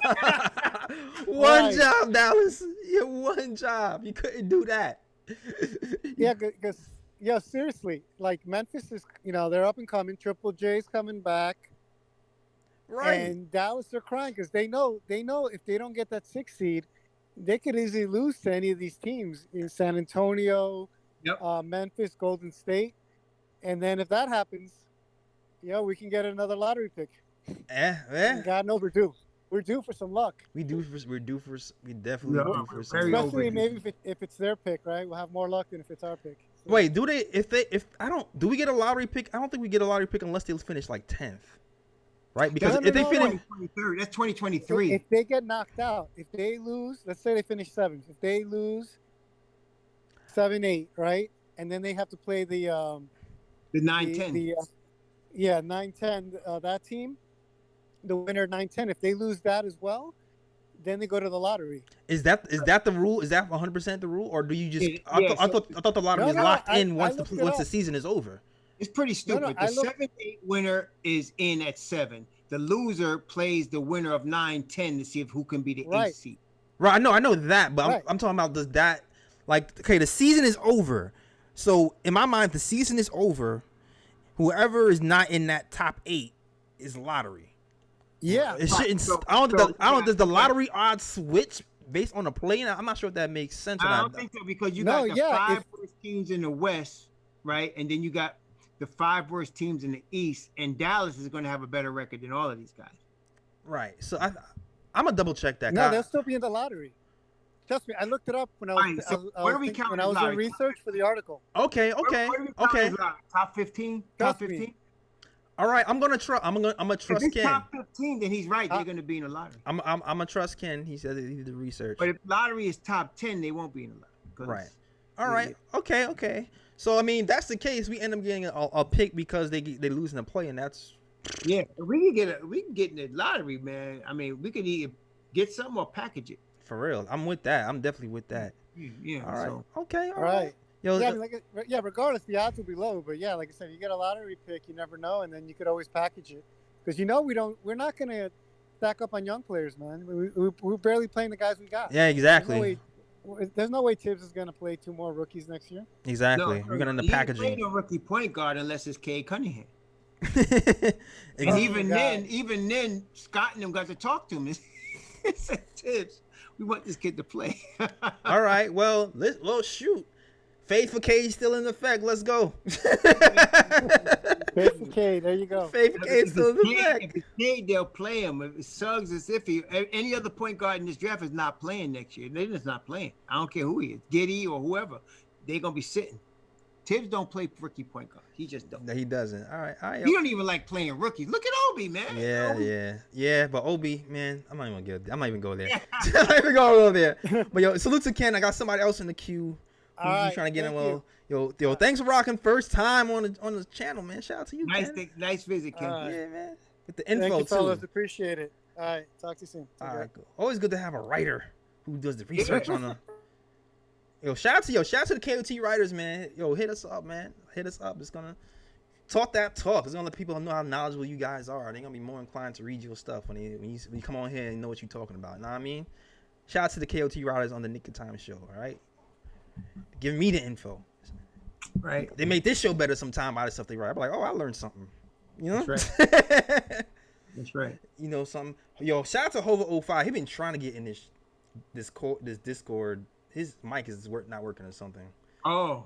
But so he's been trying for a minute. Shout out to Hover05 who's trying to get on the line. But I got another caller coming in right now. Shout out to returning caller Craig Ward. Okay. In the chat. He's setting up. I think Craig know the deal right now. He already knows.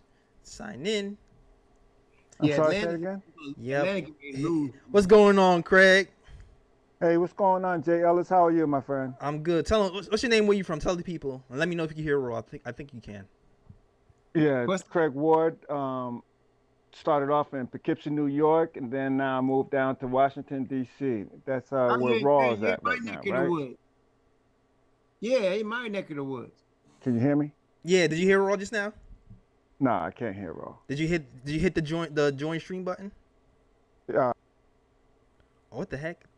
Did he just leave? Okay. He just I think he left by accident. I got you, sir. I got you. Hit the join stream. Hit that join stream button so you can hear Raw. Can you hear? And where do I find that at? You know, I always have a trouble getting in there. You should see an image of Raw, and you click that image. Okay. And then you should be fine. If you're on mobile, I mean. I'm on mobile. No, and I just got the Knick live. I don't. Yeah, hit KOT live. Mm-hmm. Uh-huh. Okay. Hit KOT live. Join stream. Join stream. Boom. I think he's got it now. Yeah, he got it now. Okay. All right. How you doing, Raw? Appreciate you, champion. There you go.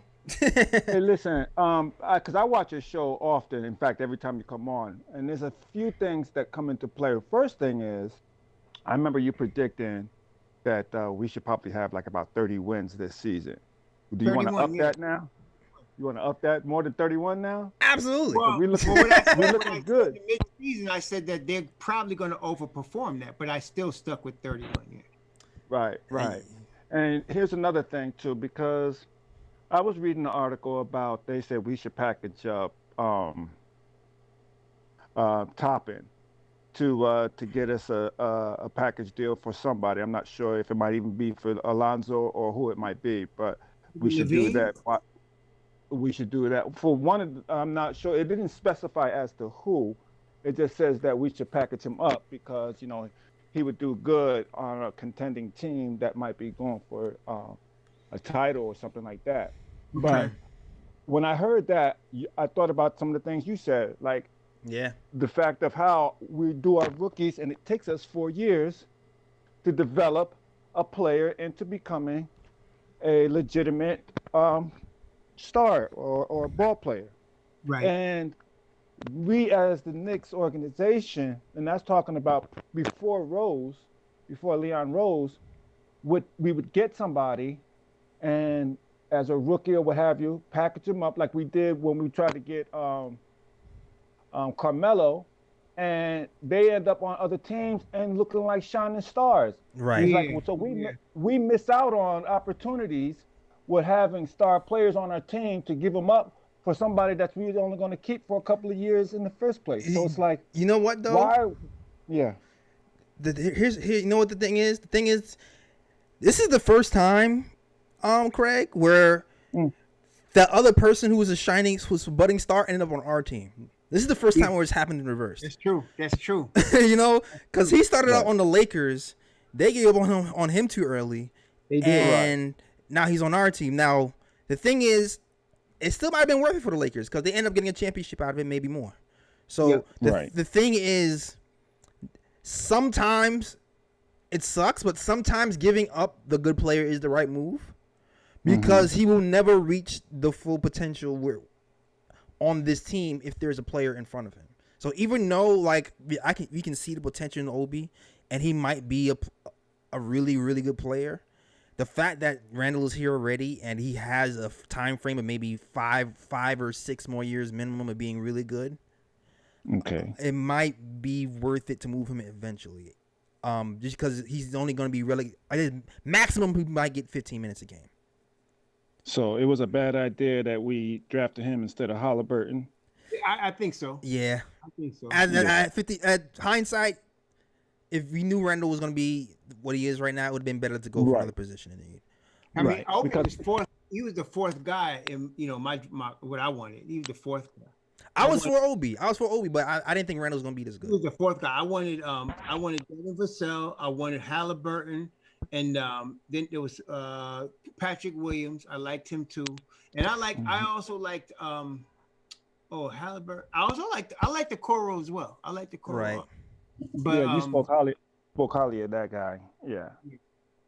I like both of them. But I'd be honest with you, Okoro, Halliburton, maybe not Pat Will, but Okoro, Halliburton would probably be getting more minutes this year than Obi.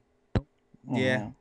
Yeah, and it's not a knock on Obi. And No, it's that's, not and that's the thing. I don't want to make it seem like Obi because Oakley is Obi. I mean, granted, I thought Obi would be a little bit more farther along, but I still think that he'll be good. But us moving him doesn't mean that we think he's going to be bad. It just means that it's the timing is not right and the people. No, the timing is not right. But I didn't understand the pick, but I thought that Randle was a goner. Right. If Randle was a goner, then it made sense. Didn't make sense. But if Randle was going to come back, then to me, they need those other guys, Devin Vassell, Okoro, Halliburton, because both Vassell and Okoro right now on Cleveland, they have him guarding the opposing team's best offensive player in his rookie year. So he would definitely be able to do that on the Knicks. So play the defense like that. So I like him. I like Halliburton, and I like Devin Vassell. Devin Vassell hasn't gotten as much PT as I thought he would get in San Antonio, but I still like him. Right. Yeah, exactly. Okay, so lastly, now with Mitch as being accident prone and suffers from a lot of injury, do we package him up to get somebody else, or I'm do not we? giving up on this yet. I'm not. Yeah, I don't feel like either, but I'm also hearing talk of that about also saying that we should package him up if the price is right, and I'm saying I would like to keep him, and I also like to keep Toppin. Even if we don't use Toppin all that much right now, I don't mind we keeping him in the safe and then break him out when the time is right, when he's ready to be broken out. You may not have that option if Toppin realizes he's not going to be playing for 5 years as a starter. He may want to leave. Right. But we got him for 3 or 4 years, so he doesn't have a choice. He doesn't have much leverage. We can brand him and tag him, make sure, and then like I said, lock him away. Because he's going to be the one that's going to be the relief for Randolph while he takes this breather and kind of keep him reserved. If we're not, because how Tibbs will burn out a star, and if we have somebody to back him up, like a Toppin, if Toppin can be that replacement, to give him some breathing time, some rest time. I agree with that. That's true. That's true. Yeah, so that'd be like our 1-2 punch. Yeah, I agree with that, because I think really, if Toppin was playing like for Minnesota, or if he's playing for some team that he was getting a lot of minutes, I think he'd be better than people think. I think he'd be busting somebody's behind out there, man. I really do. But he's not getting that time. You can't expect him to get 10 minutes a game and show out, Yeah. No. Yeah, you're but right. and also he's the only really thing that's holding him back from really becoming like what we anticipated or what we hoped he would be is the perfect point guard, somebody to keep him fed and let that boy eat, because what I hate about EP will come down and he'll see guys open, like he'll ignore RJ, and RJ's standing, jumping up and down, swinging his hands like he's waving in a plane.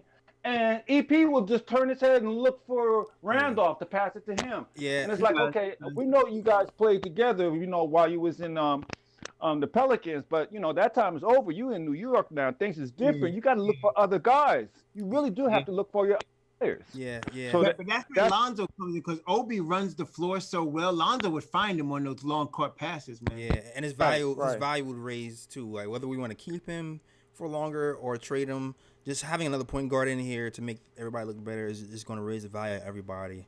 In the Knicks. Yes. Salute to you, Craig. Thanks for the call. I appreciate you taking my call. And absolutely. And, all right, blessings, my brothers. Y'all be safe. All right, blessings to you too. Salute to everybody who's watching KOT Show. I think it's a good time to wrap it up. I know somebody else was. I'm sorry, man. I saw Hov was trying again. I don't know what's up with his mic.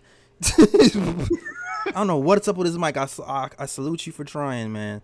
But listen, yo, if you want to watch the KOT Show, if you want to talk to us live on the KOT Show, you can definitely do that. You click the Discord link. There is an instructional video on how to talk to us live. Also, I've done it so many times myself that once you're here, I can walk you through it. I don't even have to watch. I don't even have to look at it. I already know how to do it. So if I'll walk you through it, no problem. No problems. All right. So salute to the chat. Salute to everybody there. Shout out to Tredro Star, Sherwin M, Nick Yak, Gijon, tell him Alejandro, Gregory Lee. Yeah, Gregory Lee says I kept trying, Jay Ellis. I feel you, man. I'm not sure what happened with the mic situation, Greg. Shoot, if I'm on later, if I see you on and I'm on the Discord, I can test it out with you. I'll do that sometimes after the show with people who try to call in. But hopefully it works out for you. If you want to try again after the show, I'll rock with you, see if I can walk you through it. All right.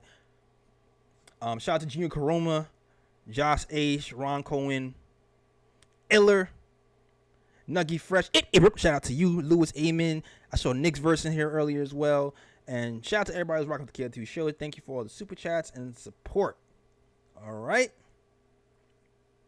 Yeah, Taylor says great call, man. Yeah, Craig, they like that call, man. Thanks, man. That's good, man. Mm-hmm. As everybody gets used to the Discord, you're gonna have a line of people watch. Yeah, exactly. Once everybody gets used to it, it's gonna get crazy. It's gonna get crazy. But yeah, I'm gonna post the video in the chat, in the Discord chat as well. I'm gonna repost it today. Also, it's on the YouTube channel as well. The instructional video on how to use Discord link. All right. Also, shout out to Fritz, man, my man, doing the work, man. Yeah, man. Shout out to my guy Fritz, is always holding down for the KOT Behind Show. Doing business, yeah. Exactly. Right hand man. All right. That is our show, man. Raw, let them know where they find you, sir. Raw Hebrew Remnant, as my man Fritz is putting up there. Raw Hebrew Remnant on YouTube. That's the channel. Mm-hmm. And then, of course, Raw Hebrew Remnant also on Twitter. All right. Okay, you already know where to find us. Find us at the KOT Show on Twitter. All right, the Knick of Time Show on Instagram, and also we're on we're on the website as well, knickoftimeshow.com. You can watch our blogs. You can get our merch. Shout out to somebody just copped the KOT snapback. Shout out to the person who capped that. Somebody just bought the RJ t-shirt as well. Shout out to the person who bought the t-shirt. Nice. Get that merch, man. Support KOT. Also super chats are always welcome as well. All right, cool. That is our show. We are out of here, man. Take care. Next live stream probably gonna be Saturday. Next live stream will be Saturday. There's a game versus the Dallas Mavericks. Oh, it's Friday night, right? On Friday night. I'm gonna try to get somebody for Saturday. It might be me Dolo. If it is me Dolo, it's me Dolo. But I'm trying to get somebody for Saturday. But next live stream will be Saturday, okay? Saturday afternoon. The game is at 1:00 or something too. Yeah, it's a late game too. So next live stream is gonna be Saturday. No, I mean Sunday. Sunday's game is at 1:00. Oh, Sunday's game is 1:00. All right, so yeah. So next stream will be Saturday and Sunday. We're gonna be streaming Saturday. I'll be streaming Saturday afternoon by myself with a guest.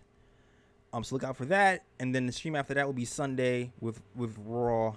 I'm gonna check on Ryan. I know Ryan's been MIA. I'm gonna see what's up with Ryan. All right. Yeah, check on man. Yeah.